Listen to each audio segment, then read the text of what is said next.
E hoje nós vamos tratar a respeito deste título: As promessas de Deus sobre os patriarcas. A palavra patriarca vem de pai, amém? Para quem não sabe a palavra família.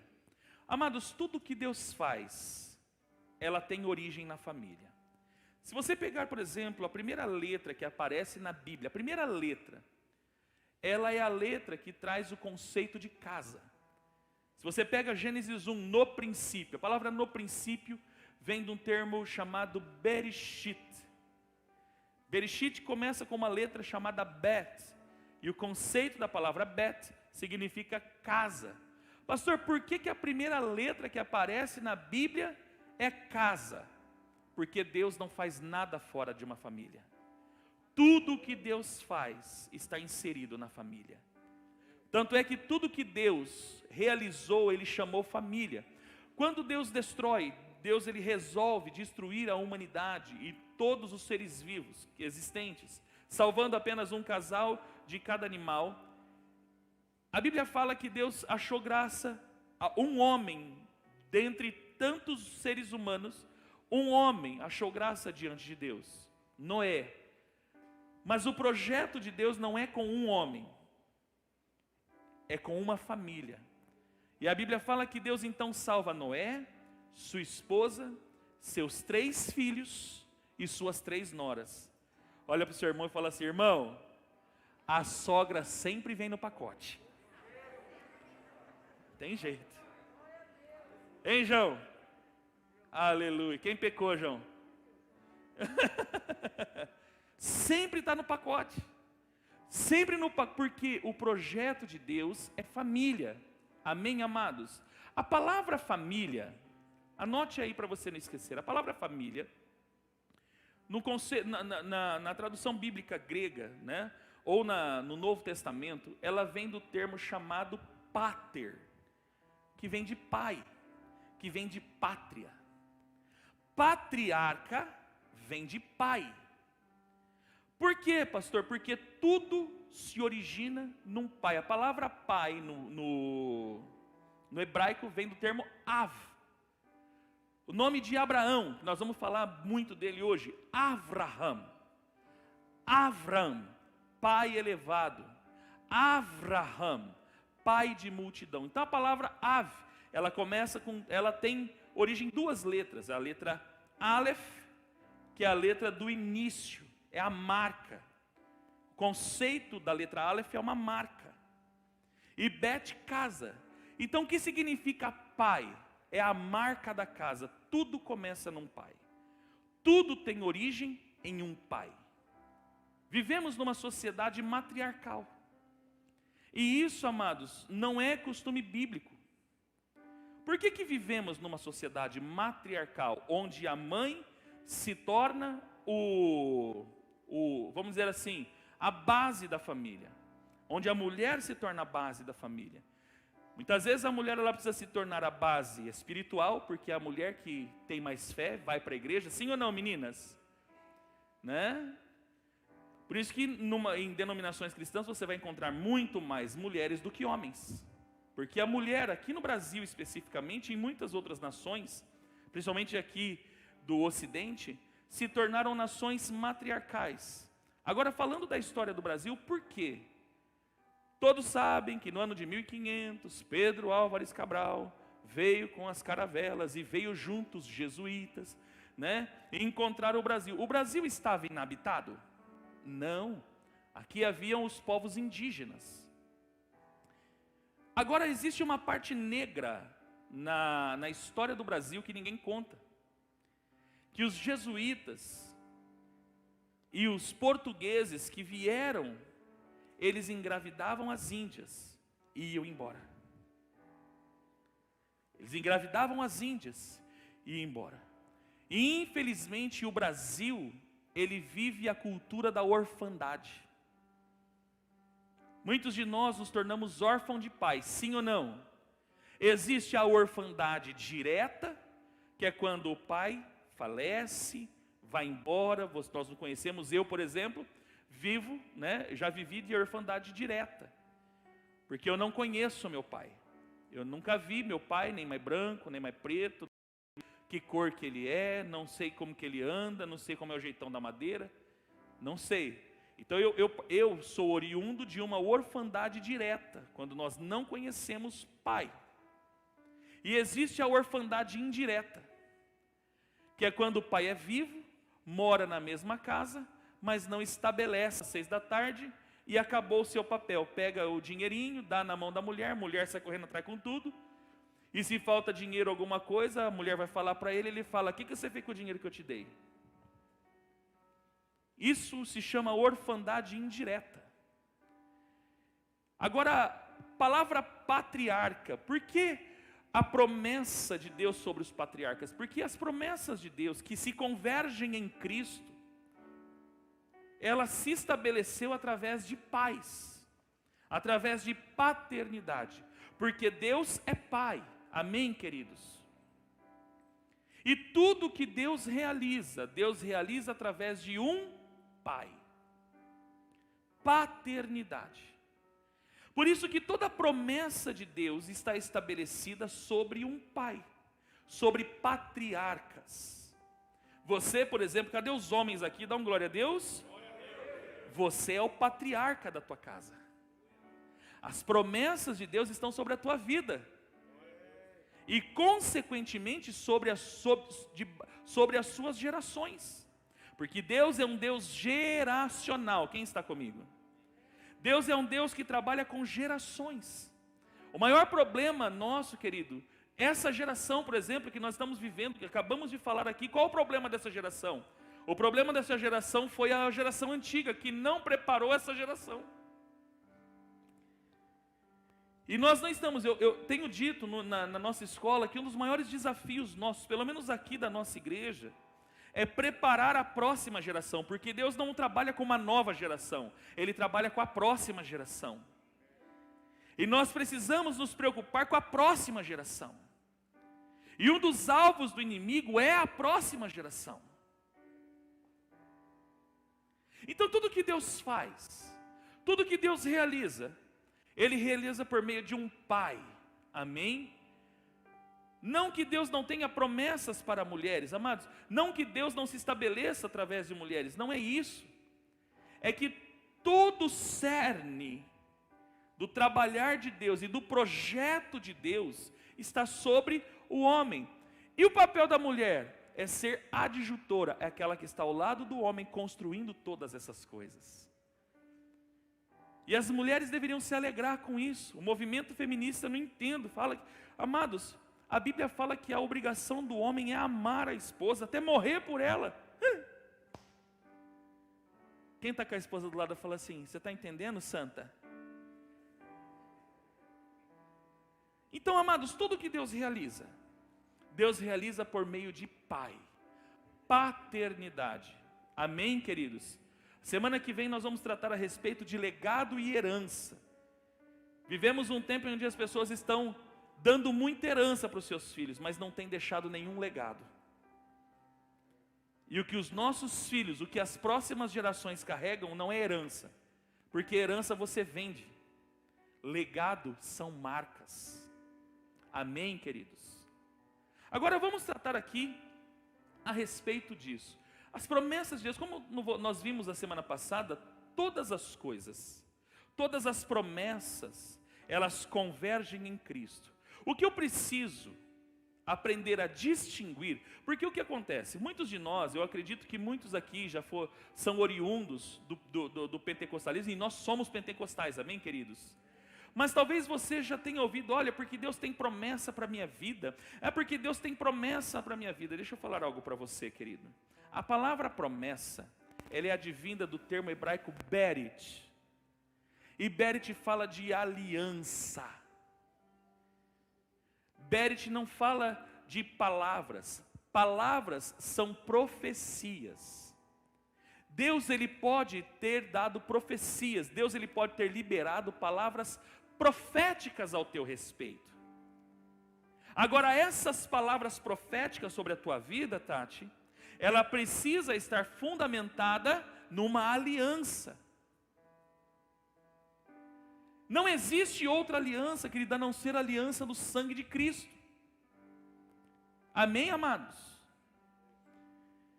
Em Mateus 26, 27, quando Jesus está celebrando a ceia, ele diz: bebam, falando do cálice, bebam, porque este é o sangue da nova aliança, da promessa, da nova promessa.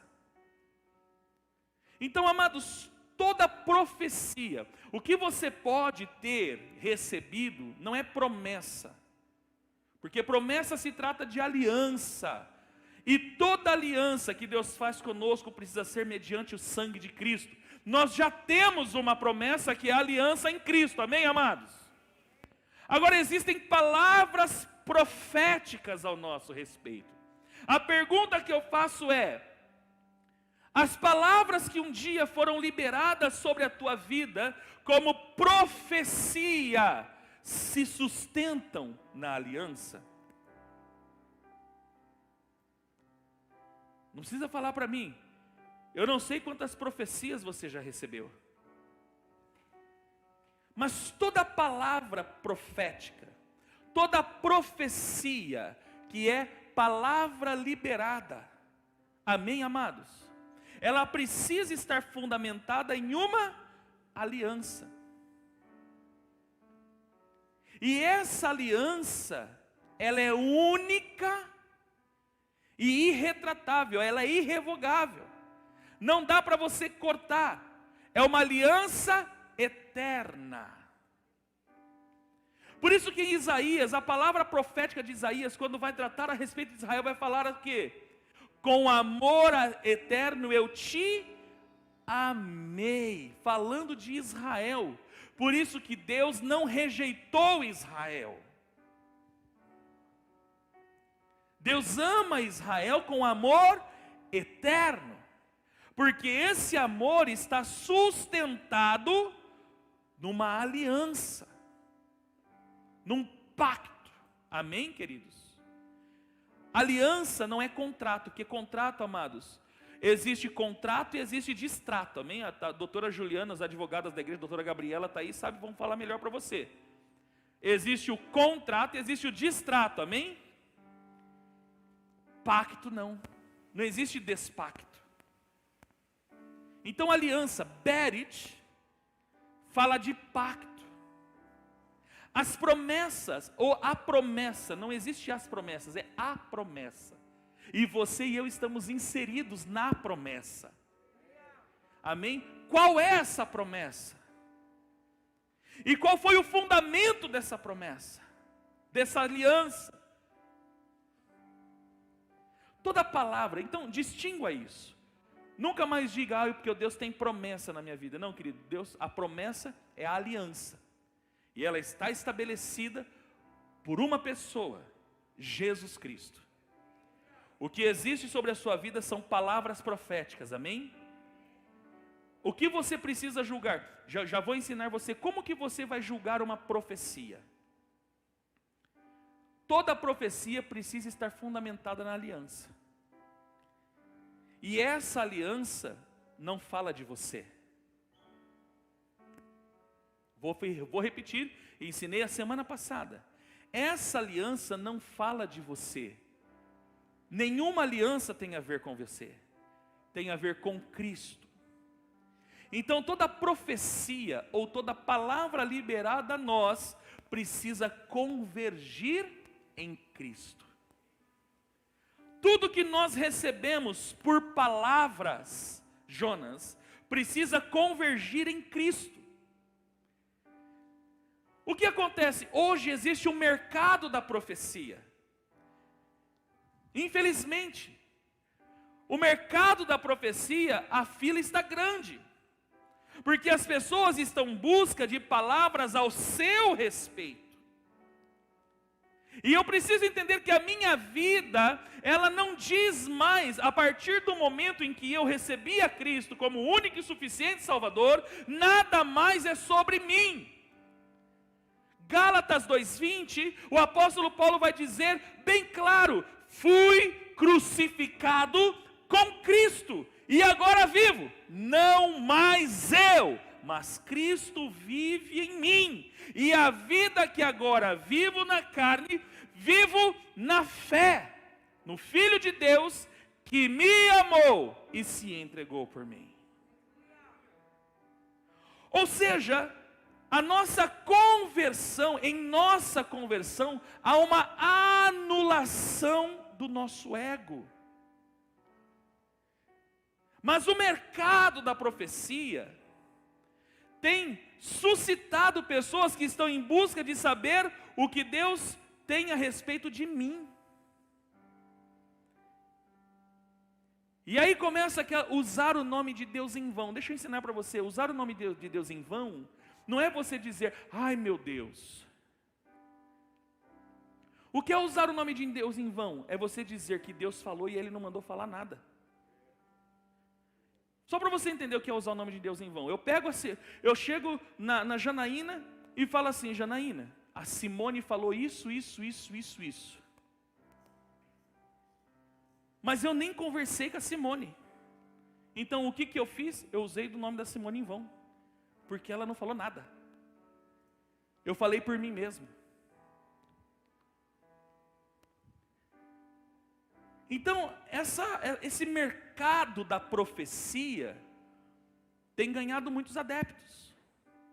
E as pessoas estão mais ávidas, dia após dia, buscando saber o que Deus tem para realizar para mim ou por mim, e não através de mim.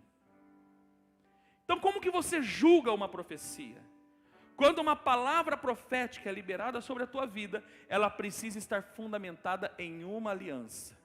E qual é a aliança? Fazer convergir em Cristo todas as coisas. E quando nós falamos de promessa dessa aliança, nós podemos falar, por exemplo, daquele que é a pessoa que recebeu toda essa aliança e toda promessa, toda palavra profética, que foi Abrão. O texto bíblico, Gálatas capítulo 3, versículo 16, Paulo vai dizer o seguinte: desse mesmo modo, as promessas foram feitas a Abraão e ao seu descendente. Perceba que está no singular. Então não é os seus descendentes. A promessa de Abraão, ela diz respeito a um descendente. Ou seja, tudo que Deus falou a respeito de Abraão, não tem nada a ver com Abraão. Quem está me entendendo? Tudo que Deus falar ao teu respeito, não tem nada a ver com você. Fala isso para o seu irmão, para dar uma quebrada no gelo. Fala para ele assim, irmão, tudo que Deus falar ao teu respeito, não tem nada a ver com você. Tudo precisa convergir em alguém. A palavra convergência vem de um único objetivo. Então, a tua vida precisa ter um único objetivo. Levante a sua mãozinha para você e diga, minha vida precisa ter um único objetivo. E qual é esse objetivo, amados? Cristo. Ele é o nosso único alvo. A minha vida precisa estar totalmente voltada, os meus pensamentos, os meus olhos, o meu coração precisa estar voltado para Cristo. Então tudo que Deus fizer através de mim e em mim, precisa convergir em Cristo. É isso que Paulo está escrevendo à igreja dos Gálatas. Quando ele diz, desse mesmo modo as promessas foram feitas a Abraão e ao seu descendente. A Escritura não declara, e aos seus descendentes, como se referindo a muitos, mas exclusivamente ao seu descendente, transmitindo a informação de que se trata de uma só pessoa, isto é, Cristo. Porque Deus estabeleceu assim que todas as coisas que há no céu e na terra convirjam em Cristo. Então as profecias, ou a promessa, a aliança que Deus estabeleceu com Abrão, não tem nada a ver com Abrão. A promessa ou as promessas ratificadas a Isaac, não tem nada a ver com Isaac.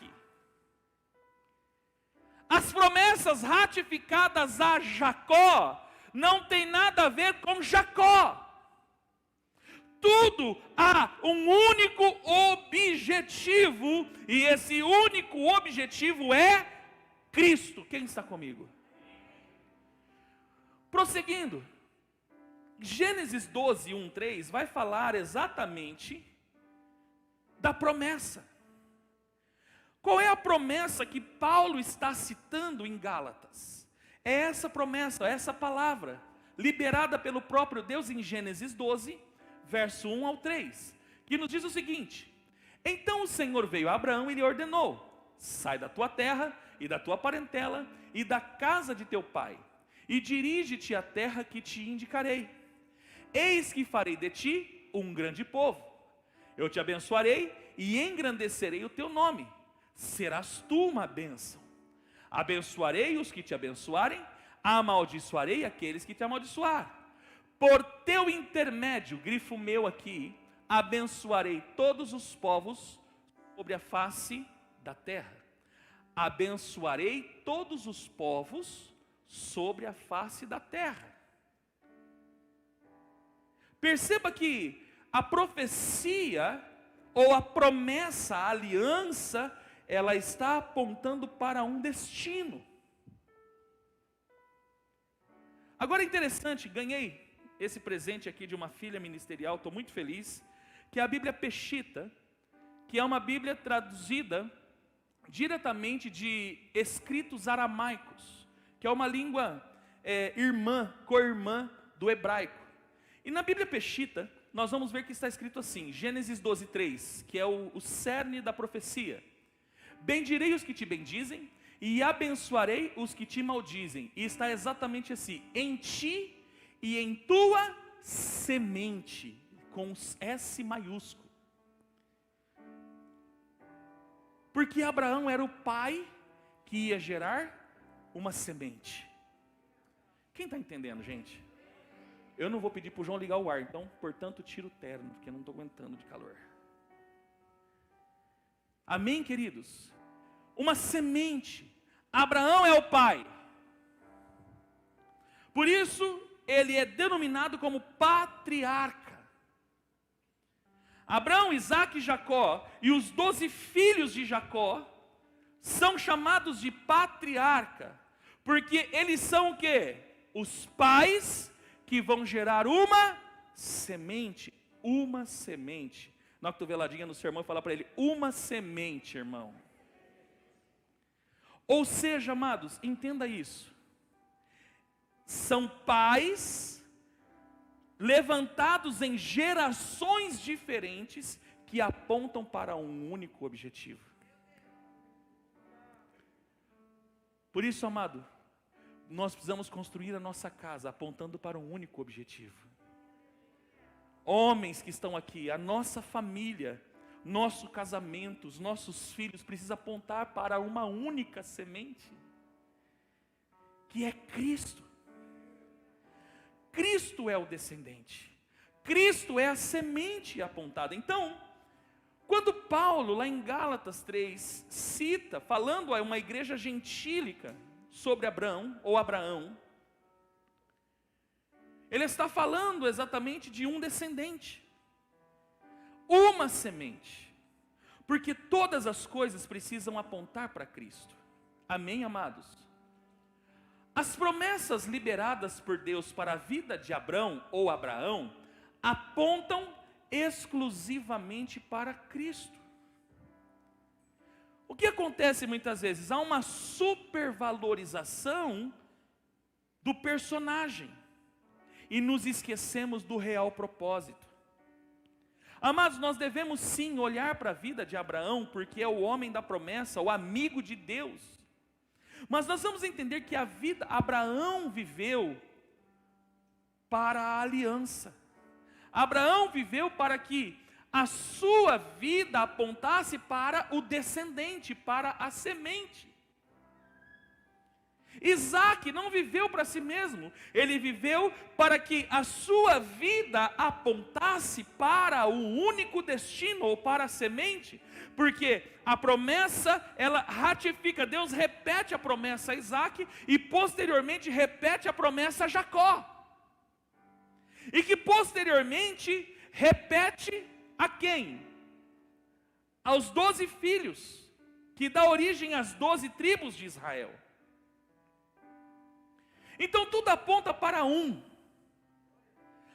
tudo converge para um.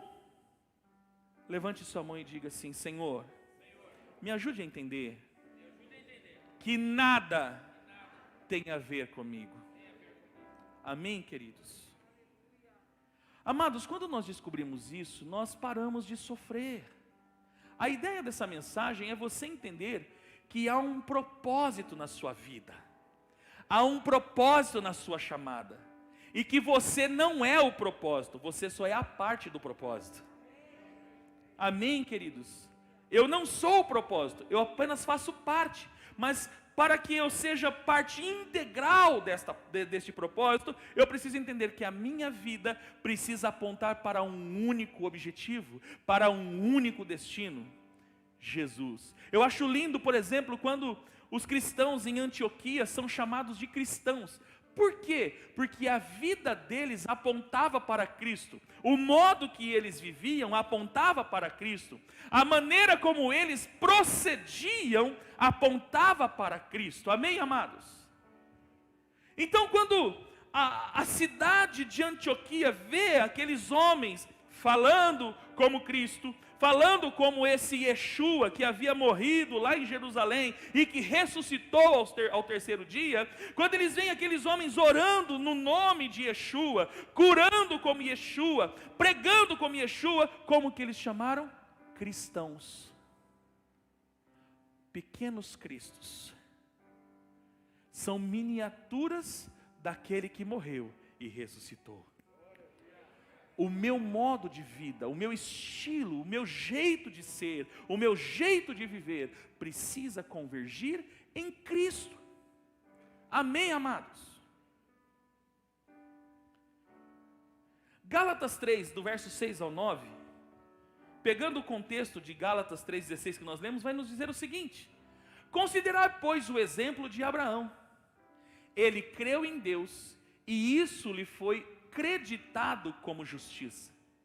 Estejais certos, portanto, de que os que são da fé, precisamente estes são filhos de Abraão. Dá uma olhadinha do seu lado e você vai encontrar um filho de Abraão, alguém que carrega a promessa.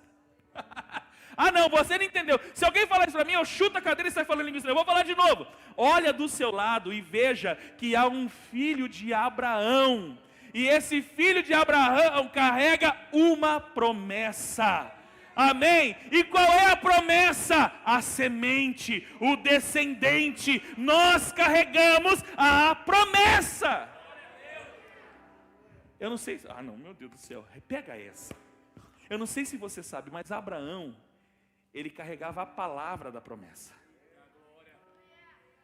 Você e eu carregamos a promessa. Ele mora em nós. Ah não, você não está entendendo. Ele mora em nós. Aleluia. Amados, isso é maravilhoso. Isso é maravilhoso. Fala para o seu irmão, não carregue a palavra da promessa. Fala para ele, porque a promessa já está dentro de você. Não, pelo amor de Deus, só quem acredita e entendeu, Léo, jogue a mão para cima e dá um glória a Deus e aplauda ele, vai. Aleluia. Bendito seja o nome do Senhor. Estejais certos, portanto, de que os que são da fé, precisamente, esses é que são filhos de Abraão. E a Escritura, preste bem atenção nisso, e a Escritura, prevendo que Deus iria justificar os não-judeus, que somos nós, pela fé, anunciou com antecedência as boas novas a Abraão: por teu intermédio todas as nações serão abençoadas. Desse modo, os que são da fé são abençoados juntamente com Abraão, homem que realmente creu. Ele creu em uma promessa. Amados, qual é o segredo da tua vida cristã? Qual é o segredo da tua vida? Crer na promessa. Quem é a promessa? Quem é a promessa? Eu vou perguntar de novo, quero que você me responda. Quem é a promessa? Eu vou perguntar de novo, quem é a promessa? Eu vou perguntar até você falar bem alto, quem é a promessa? E por que você não crê na promessa? Por que você não crê na promessa? Ai, pastor, mas é que eu recebi uma palavra. Eu pergunto para você, a palavra que você recebeu está fundamentada na promessa?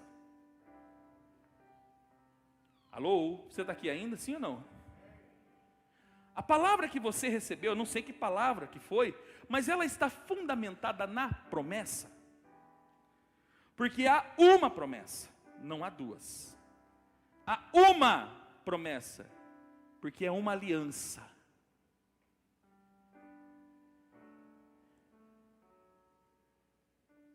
Agora, amados, muitas vezes nós deixamos de crer na promessa. E sabe por que você deixa de crer na promessa? Porque você ainda está preocupado em viver coisas ao seu respeito e não ao respeito dele. Você ainda não entendeu o que é cristianismo. Você ainda não entendeu que a tua vida pertence a ele. Pastor, minha vida pertence a ele? Sim. Abra sua Bíblia comigo, por gentileza, em Apocalipse, capítulo 5. Eu quero mostrar para você que você pertence a ele. Ele te comprou, querido. O teu preço foi bem pago, só para você saber disso.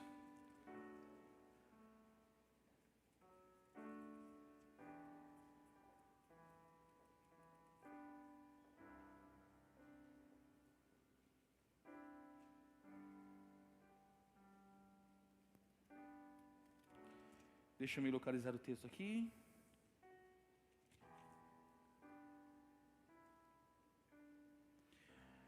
Apocalipse capítulo 5, versículo 6. Diz assim: depois vi, e eis que no meio dos anciãos estava um cordeiro de pé como imolado, que tinha 7 chifres, 7 olhos, os quais são os 7 Espíritos de Deus que são enviados por toda a terra. Veio, pois, e tomou o livro da destra do que estava sentado no trono. E quando ele tomou o livro, as 4 criaturas viventes e os 24 anciãos se prostraram diante do cordeiro. Cada um deles tinha uma harpa, um incensário de ouro cheios de incenso, os quais são as orações dos santos. E entoavam um cântico novo. Preste bem atenção, porque aqui vai falar ao nosso respeito, dizendo: digno és de tomar o livro e de abrir seus selos, porque fostes imolado, e com teu sangue nos comprastes para Deus de toda linhagem, povo e raça.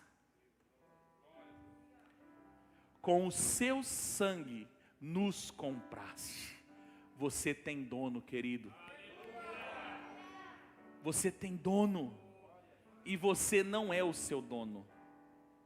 Você não é o seu dono. Você pertence a alguém. E você precisa entender isso.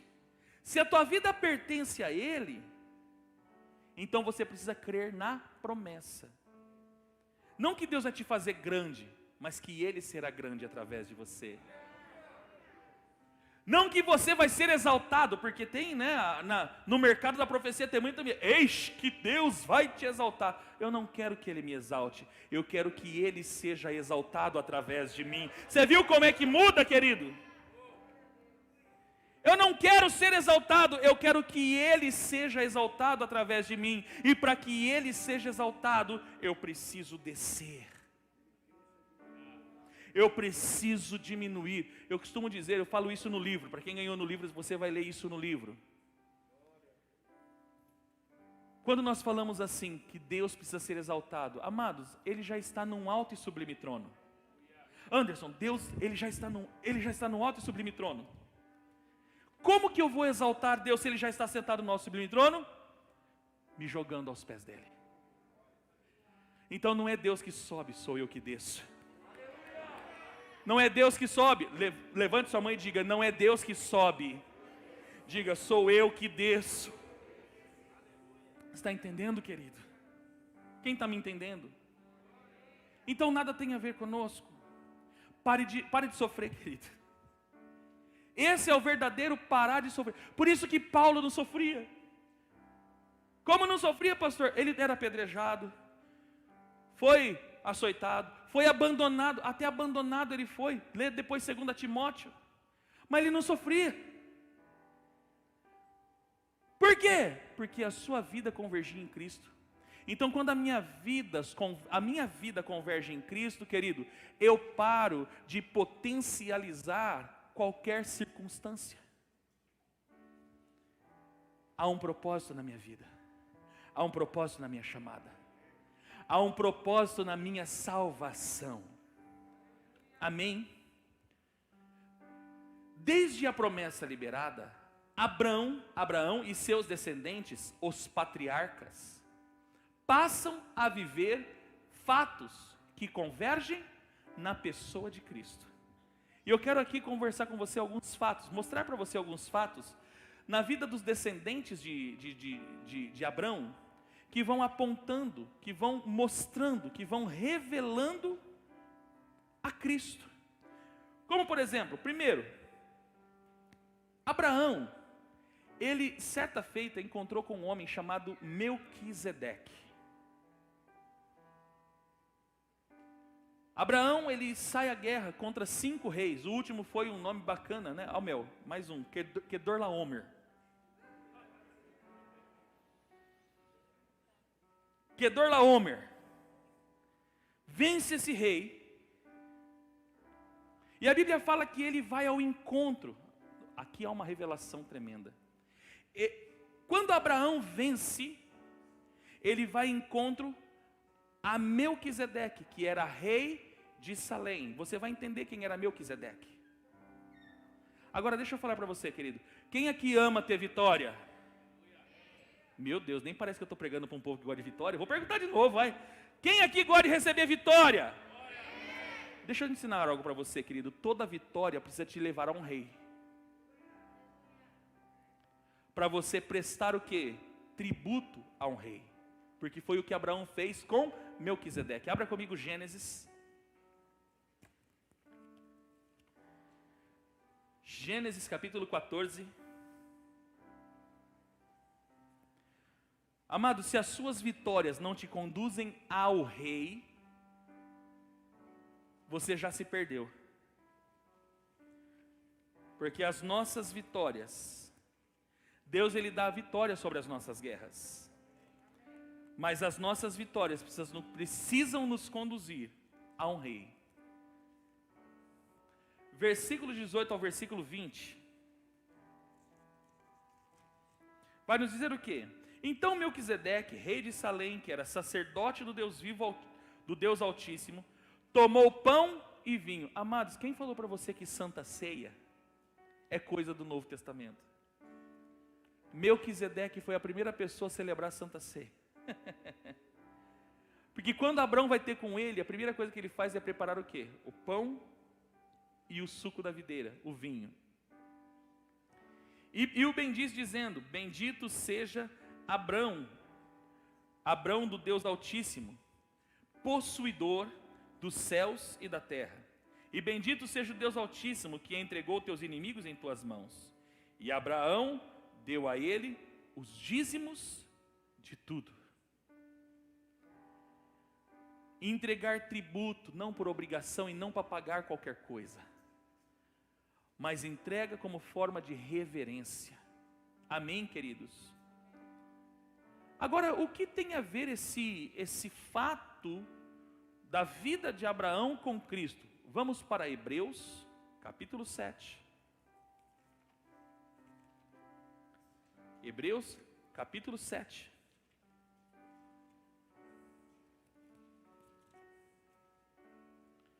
versículo 1 ao 3. Quem é este Melquisedeque? Está falando de quem? Está apontando para quem a vida deste homem?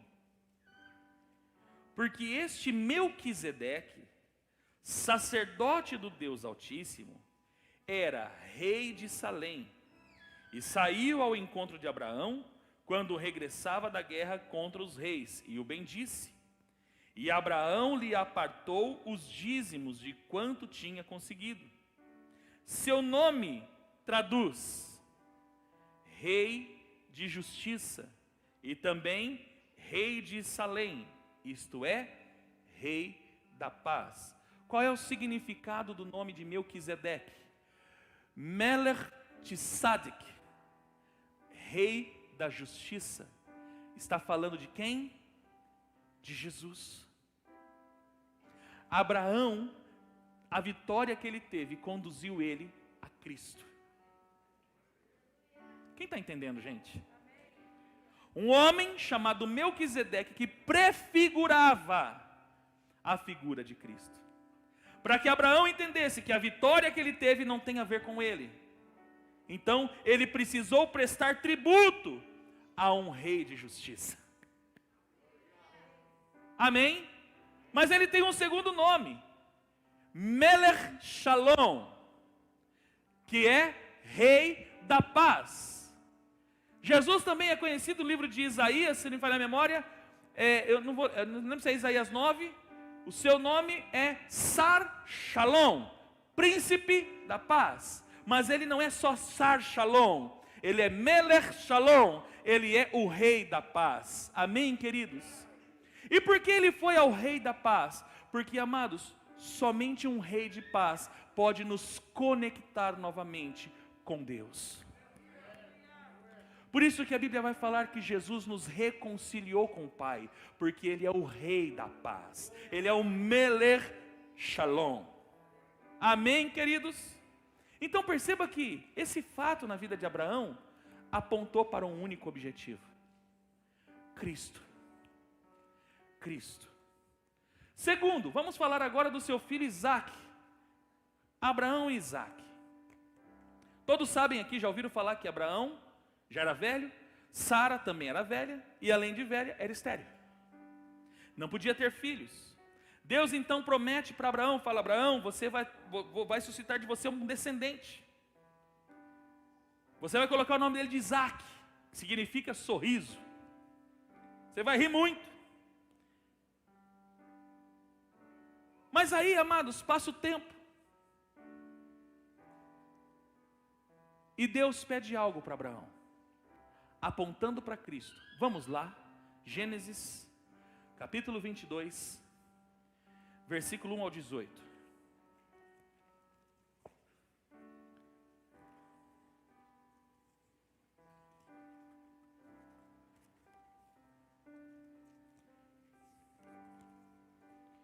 Gênesis 22, do 1 ao 18, vai nos dizer o seguinte: depois dessas coisas, sucedeu que Deus pôs Abraão à prova, dizendo a ele: Abraão, e ele respondeu: eis-me aqui. Então ele disse a ele: toma o teu filho Isaque, o teu único, escute isso, pegue o teu filho Isaque, o teu único, a quem amas. Já está começando a pegar aqui ou não? O teu único a quem amas, e vá à terra dos amorreus. Ali o ofereça como oferta queimada sobre um dos montes que eu direi a ti. Levantando-se Abraão cedo pela manhã, albardou o seu jumento, tomou 2 de seus moços consigo, Isaque, seu filho, e rachou madeira para a oferta queimada. E levantou e foi ao lugar que Deus lhe indicara. No terceiro dia ergueu Abraão os seus olhos e viu o lugar de longe. Então disse ao seu moço: esperai aqui, junto ao jumento. Eu e o jovem iremos até lá e adoraremos e voltaremos para vós. Então Abraão, havendo tomado a lenha para a oferta queimada, colocou-a sobre o seu filho Isaque. Escute, amados, colocou a lenha sobre o filho Isaque. Quem está entendendo, gente? Vocês já estão pegando ou não? Está ficando fácil para você entender o texto bíblico? Então, havendo tomado a lenha para a oferta queimada, colocou sobre o seu filho Isaque. E tomando o fogo e a faca em sua mão, porém os dois juntos. Então disse Isaque a Abrão seu pai: Pai. E ele respondeu: Eis-me aqui, meu filho. Isaque disse a ele: Eis aqui o fogo e as madeiras, mas onde está o cordeiro para a oferta queimada? E respondeu Abraão: Deus proverá para si um cordeiro para o sacrifício queimado, meu filho. E foram os dois juntos. Ao chegar no lugar que Deus lhe havia indicado, erigiu ali Abraão um altar e colocou em ordem a madeira, amarrou Isaque seu filho e o colocou sobre o altar, sobre a lenha. Depois esticou a sua mão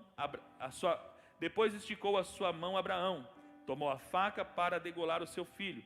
Mas o anjo de Deus o chamou desde o céu, dizendo: Abraão, Abraão. E ele respondeu: Eis-me aqui. E disse ele: Não estenda a tua mão sobre o jovem, e não faça a ele coisa alguma, porque agora tu tens demonstrado que tu tens o temor de Deus, já que tu não me recusaste teu filho, o teu único filho.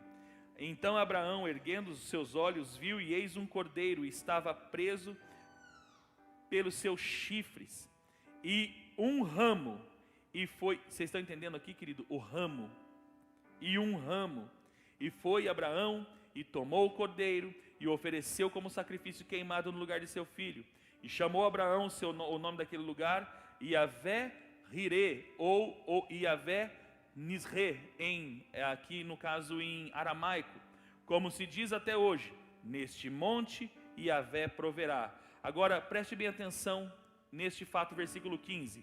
E o anjo, com letra maiúscula, de Deus, chamou a Abraão desde o céu segunda vez, dizendo: Eis que jurei por mim mesmo, declara Yahvé, que por ter feito isso e não ter me negado teu filho, o teu único filho, em verdade te abençoarei e multiplicarei imensamente a tua descendência como as estrelas do céu e como a areia do mar que está sobre a praia. E a tua descendência tomará posse da terra de seus adversários. Agora preste bem atenção, versículo 18, na versão Peshita diz: E em tua semente, com letra maiúscula, serão benditas todas as nações da terra, porque obedecestes a minha voz. Isaque era a pré-figura de Cristo. Deus fala para Abraão: Abraão, pega o teu filho único, a quem você ama, e sacrifica ele.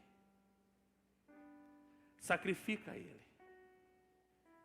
E Abraão, obediente, ele pega a lenha e coloca sobre Isaque, representando a cruz, o madeiro. Isaque olha e fala assim: pai, cadê o cordeiro? O que Isaque estava dizendo? Eu não tenho culpa. Eu não tenho culpa. Cadê o cordeiro? Eu não tenho culpa. E estou carregando a lenha, mas não estou vendo o cordeiro. Abraão chega, amarra Isaque no monte. Jesus morre no monte. Acredita-se que o lugar da crucificação, acredita-se ser o lugar onde Abraão sacrificou Isaque. Não, pastor, porque ele não sacrificou. Em seu coração ele matou. E eu não sei se você sabe, mas segura essa revelação. Quando Abraão sacrifica Isaque, em seu coração, ele faz de Deus um devedor. E Deus então agora é obrigado a prover o cordeiro e também dar o seu filho. O descendente é o selo da semente. Quem está entendendo, querido? O ato de Abraão selou a promessa. O ato de Abraão selou a promessa, a vinda da semente, a vinda do descendente. Então a vida de Isaque, esse fato aponta para Cristo. Aponta para Cristo. Não tem nada a ver com dízimo, irmão. Ficar para, irmão, você tem que sacrificar o seu Isaque. Amados, o melhor Isaque que você sacrifica é o seu eu. Não adianta nada você dar dízimo e vive totalmente, né, de uma vida totalmente torta. Não é isso que Deus quer, não. Antes de querer o que é teu, Deus quer você. Fala isso para o seu irmão. Fala assim, antes de querer o que é teu, fala para ele, Deus quer você. Aleluia! Quem está comigo? E Jacó. Amados, Jacó foi um homem que lutou com Deus. Por isso o seu nome Israel. Israel. Isra significa, ou Is, significa luta. Aquele que lutou com Deus e prevaleceu. E com isso, com aquela luta, com quem que ele lutou? Foi com o anjo. Amados, vai lá no texto depois e perceba que o texto está com anjo, com letra maiúscula. Todas as vezes que na Bíblia, quando você ler anjo com letra maiúscula, está se tratando da pessoa de Cristo. E ele luta com Deus, Jacó, e ele persevera. E já ao raiar do dia, o anjo fala para ele, me solta, vaso. Eu preciso ir embora. E ele fala o quê? Eu não saio daqui até que você me abençoe. Não te largo. Depois nós cantamos uma musiquinha lá, né, Jorge? Jacó segurou, agarrou. Eu não largo. E ele pergunta, qual é o teu nome? Qual é o teu nome? Meu nome é Jacó. Yaakov. A palavra Yaakov significa agarrado no calcanhar. Yaakov. A partir de agora não é mais Yaakov. É Israel. Porque lutaste com Deus e prevaleceste. E Deus então suscita uma descendência de Jacó. As 12 tribos de Israel. Todos conhecem a história. Os irmãos, José, que era o primogênito de Raquel, né? Nasce. Há uma preferência, isso aqui para mim entrar falar em questões familiares, há uma preferência. Aquilo trouxe uma certa crise no coração dos outros 10 irmãos, os mais velhos, no primogênito Rúben. Enfim, vende para José, e José é um modelo de Cristo. Eu poderia falar de José aqui, mas eu acredito que o mais importante está na vida de Judá. Judá estava entre aqueles que venderam José. Mas Judá se torna o primogênito, porque primogênito não é quem nasce primeiro. Primogênito é aquele que age como primogênito. E quando havia fome na terra, José já era governador do Egito. E uma das ordens de José aos seus irmãos era que ele fosse buscar o irmão menor, que era Benjamim. E Jacó, por ter se apegado a Benjamim, por causa da suposta morte de José, ele proíbe, ele não libera Benjamim para descer ao Egito, mas aí Judá toma a posição de primogênito e fala para o pai, é a minha vida pela dele, é a minha vida pela dele, eu vou trazer Benjamim, libera para não morrer de fome. Judá assume o lugar, você está entendendo, querido? Então Judá assume a primogenitura. E aí, todo mundo já sabe, acontece, Jacó, os 12, todo mundo desce para o Egito e tal, Jacó está para morrer. E Jacó agora como um profeta, porque todo pai é profeta. Jacó como profeta, ele vai proferir as bênçãos sobre os seus filhos antes de morrer. E ele vai profetizar sobre Judá. Abra comigo, Gênesis 49. Já estamos encerrando, viu, queridos?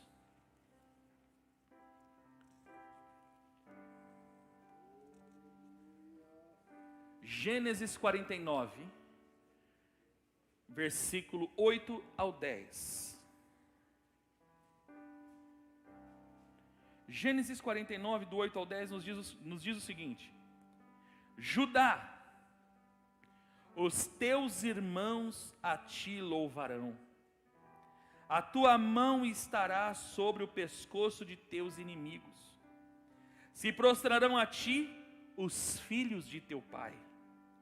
Leãozinho de Judá, leãozinho de leão é Judá, da matança Tu subiste, meu filho, abaixando-se como um leão, se encurvou, e como um leãozinho de leão, quem o despertará? Agora preste bem atenção. Não se desviará o cetro de Judá, e o legislador dentre seus pés, até que venha Siló. Até que venha Siló, aquele a quem o cetro pertence, e a ele esperarão os povos. De um primogênito, de um homem que assume a primogenitura, Judá, Deus suscita o quê? A promessa, ou ele ratifica a promessa da semente, do único. É um único destino. Perceba, amados, que é sempre um único destino, um único objetivo. E ele fala, olha, não se desviará o cetro de Judá. Cetro está falando de governo. E Cristo é o rei. É Ele quem governará as nações. Zacarias 14, depois você lê na tua casa, que é uma profecia que vai se cumprir no milênio, onde Cristo governará o mundo por 1000 anos. Não se desviará o legislador. O que é legislador? Aquele que dá a lei. Essa profecia testifica-se em Isaías 2, quando ele diz que de Sião sairá a lei e a palavra de Deus de Jerusalém. Está falando de Jesus. Ele é o legislador, Ele é aquele que, Ele é a palavra, Ele é a Torá. Até que venha quem? Até que venha Siló. Quem é Siló? A palavra Siló, Shiló, em hebraico, aquele de quem é isto. É interessante que esse Siló, lá no deserto, ele ficou conhecido como maná. O que é isso? Por isso que ele é o pão vivo. Mas eu vou falar de Moisés depois, amado, mas estou adiantando. Primeiro, ele é o maná. O que é isto? Mas ele já é revelado lá no Novo Testamento. Certa feita, numa tormenta, os discípulos todos, Jesus estava dormindo, e eles chamam Jesus no meio da tormenta e falam: Senhor, não te importa que pereçamos. A Bíblia fala que Jesus acorda e fala: homens de pequena fé, levanta as mãos e fala: vento, acalma-te, mar, aquieta-te. Olha a revelação de quem é o Siló. Os 12 olham para ele e perguntam: quem é este? Pelo amor de Deus, quem é este? Ele é Siló, aquele a quem isso pertence. O vento pertence a ele, ele governa. O mar pertence a ele, ele governa. A terra pertence a ele, ele governa. Tudo é dele, é por ele, é para ele. Ele criou tudo, por ele existimos, por ele vivemos. Ele, Siló, é Yeshua, é Cristo, é o Messias. É Ele. Pastor, define então a história de Abraão, a história dos patriarcas. Gênesis 1:1, livro da genealogia de Jesus Cristo, filho de Davi, filho de Abraão. Aleluia. Tudo se resume nele. Aleluia. Tudo aponta para ele. Efésios 2:11 ao 13. E portanto lembrai-vos de que anteriormente, agora essa palavra para encerrarmos, ereis gentios por natureza, chamados incircuncisão pelos que chamam circuncisão, o povo judeu, feito no corpo por mãos humanas. Estáveis naquela época sem Cristo, separados da comunidade de Israel, estranhos à aliança da promessa. Antes de Jesus não havia promessa sobre nós, mas agora nós carregamos a promessa. Levante a sua mão e diga: eu carrego a promessa em mim. Ministério de louvor, sobe para a gente encerrar o culto, rapidinho. Levante a sua mão e diga mais uma vez, fala: eu Antigamente, sem Jesus, sem o Siló, eu não tinha promessa. Eu era longe da promessa. Eu estava separado da promessa. Mas agora, por meio de Siló, por meio de Jesus, eu carrego a promessa. Você carrega a promessa. E qual é a promessa? Convergir em Cristo, apontar para Cristo e fazer de Cristo o nome mais exaltado que possa existir no mundo. É Ele, é Ele, é Ele. Quem é Ele? Quem é Ele? Quem é Ele? É Ele. Ele é o quem é este. Ele a tudo, todas as coisas obedecem a Ele. Tudo ouve a sua voz. Se coloque de pé, igreja.